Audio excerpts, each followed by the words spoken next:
Lorsqu'il y a vraiment baptême du Saint-Esprit et non pas sa contrefaçon, le croyant expérimente l'unité d'esprit avec les autres membres du corps de Christ. Il connaît la joie, la liberté d'expression. Il est revêtu de puissance. Son témoignage a des résultats tangibles, durables dans la vie de ceux qui l'approchent. Il reçoit ce feu céleste qui anime, attise, embrase, fait étinceler l'esprit au service du Seigneur. Romains 12, 11. Mais s'il y a contrefaçon, elle sera marquée par une incapacité totale à reconnaître ce qui est de l'Esprit de Dieu chez les autres, donc par défaut d'union, par l'esprit de séparation, de division, qui se fait jour immanquablement. L'une et l'autre chose sont en désaccord avec l'enseignement des Écritures sur l'unité du corps de Christ. 1 Corinthiens 12 nous montre que le même esprit qui agit en chacun des membres fait régner entre eux l'harmonie. Partout règne l'Esprit du Seigneur. L'union spirituelle est possible, en dehors de l'unité de la foi, qui varie avec le degré de connaissance. Éphésiens 4, 3, 13. S'il y a contrefaçon, il arrive que les phénomènes ou expériences surnaturelles se produisent à l'instant même où quelques mauvais esprits s'affirment. Amertume, orgueil, présomption, jalousie, division. Et ceci prouve que les susdites expériences ne peuvent pas procéder de l'esprit, ou que l'esprit n'est plus en communion avec le Saint-Esprit. Ou enfin, que le Saint-Esprit ne peut plus faire croître les purs fruits de l'esprit.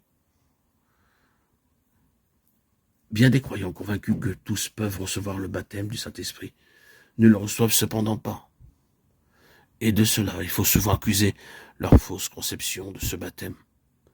Cette réception du Saint-Esprit, ce revêtement de l'Esprit de Pentecôte, il diffère de l'un à l'autre.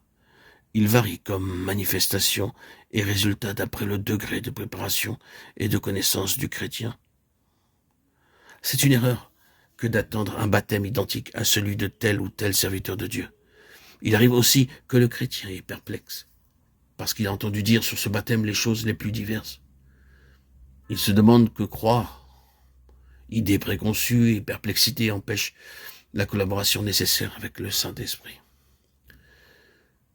D'après les Écritures et d'après les expériences que font de nos jours les enfants de Dieu, nous savons qu'il y a une première réception du Saint-Esprit. Les disciples le reçurent d'abord au soir de Pâques. Il y a certaines conditions à remplir pour cette réception initiale. Rejeter absolument tout péché conscient, connu. Croire de façon inébranlable à la vertu du sang de Christ pour purifier de tout péché. 1 Jean 1,9. Obéir dans la mesure de la lumière acquise en lisant la parole de Dieu. Se donner à Dieu sans restriction. Et ne plus s'attacher à rien, ne plus rien garder par devers soi qui ne soit selon lui.